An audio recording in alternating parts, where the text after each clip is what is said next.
lot of people looked at the backup quarterback spot, right? Obviously, Aaron was down in week 1, and you've taken some criticism on maybe not doing something in the offseason and then not doing something immediately after Aaron got hurt. How do you feel like about the decisions you made in the quarterback? Yeah, I mean, look, hindsight's always 20/20. You know, we went into the offseason with the plan of having Zach here with Aaron. It's going to be a great benefit. Felt like we went through training camp. Zach had a great training camp, and you know, we felt that we had a good plan in place. Obviously, things didn't work. So hindsight's always 20/20. So it's easy to go back and say woulda, coulda, shoulda, but what in our process was wrong, because you try to take all the information you have at hand and make the best of it, the best decision you can make with that information. So what specifically didn't work with that process, and making sure that we don't make the same mistake twice. What do you expect the quarterback going to look like next year, and what's Zach's future with you guys? Yeah, so obviously Aaron's going to be back, which is going to be positive. It's going to be huge.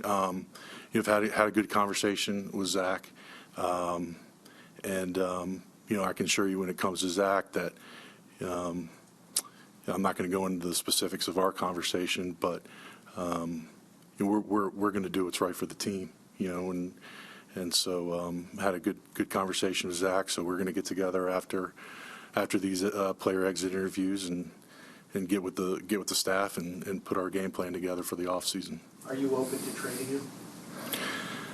Look, you guys know if the phone answers, I'm going to pick it up. But you know, I don't have a crystal ball into what exactly is going to happen here in the future. Joe, I know you guys have had a lot of injuries on the offensive line. I know that, but you know, we're however many years of your tenure now, the offensive line is still kind of an issue. So how do you fix that, especially this year, as you need to turn it around pretty quickly and probably revamp it quite a bit? Yeah, obviously another big reflection point, Zach, the offensive line, and going back and you know, thinking about what's worked, what hasn't worked. Obviously, we've invested a lot of resources in that position, and so going back and you know, I know I've sat here and had conversations with you guys in the past about how much availability is of importance to this group, and you know, for the last 2 years we've been banged up, and so going back and looking at the performance and availability of this group, you know, I feel like I spent so much time trying to prevent the storm from actually coming when it comes to injuries. I think certain injuries are unpreventable.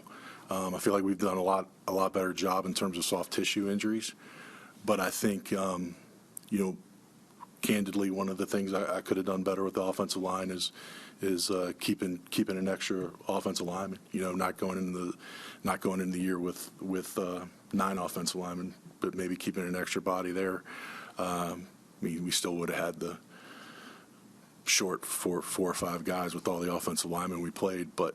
You know, so again, it's going to be going back to every single decision-making process, and because we have gotten some decisions right there, and you know, I feel like we do have a few cornerstone players on that offensive line moving forward, and building around those guys and keep adding to the group. You mentioned your process a couple of times with the offensive line, the backup quarterback spot, where you guys trusted it, you thought it was right, and it turned out to not, or it turned out to fail.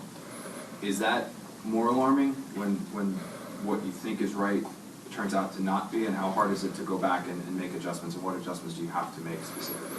Well, I think it's just going back and revisiting all the discussions, all the reports, what worked, what didn't work, and then you know, was our process good? You know, I feel like our decision making process as a whole, I don't think there needs to be any foundational changes in terms of that, because I feel like some of the same processes that have led to some of our mistakes have also led to some pretty big hits. So it's going back and tweaking the process, you know, the meeting process, the decision process, and determining, you know, exactly where we went wrong and determine what were the reasons that we made successful decisions.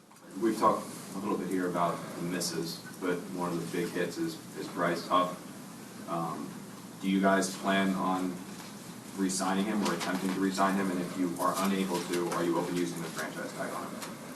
Yeah, Bryce is a great player development success story. I know I've talked about it before, and I mean, for an undrafted free agent to come in and finish his contract year, 10 sacks, that's a special thing, and he's well deserving of all his success. And so now we get to the, this is part of the business, right? And Bryce isn't the only free agent we want back, but this is part of the business, is just getting in our group, talking about the game plan moving forward for the offseason and the best way to proceed.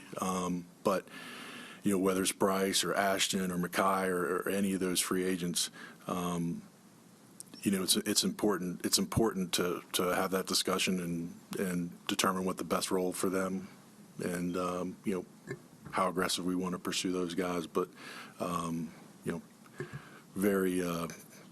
couldn't be more proud of Bryce and what he's accomplished. The franchise tag, would you consider using that on him? We're not there yet in terms of making any decision like that.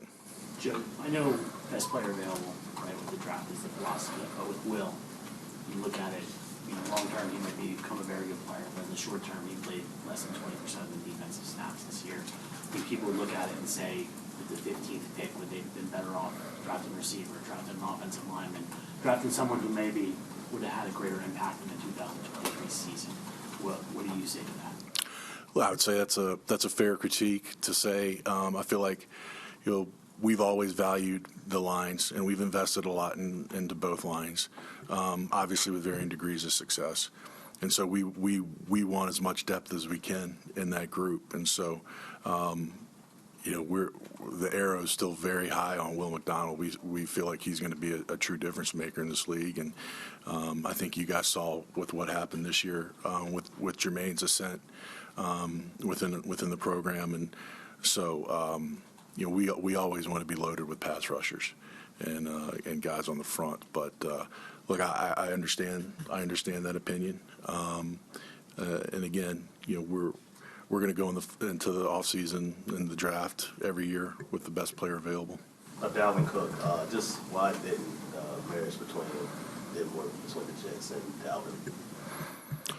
Like I say, Dalvin came in here and was a phenomenal teammate. Obviously, he didn't have the production that I'm sure he wanted or any of us wanted. But again, that's a little bit of a hindsight's 2020 thing, because at the time when we signed Dalvin in August, there was still we felt good about Bryce coming off the injury, but he hadn't played. He hadn't been in practice, and so we thought that was a great insurance plan to have in place, and we felt like we were getting a Pro Bowl running back at a under market price at the time for a Pro Bowl back.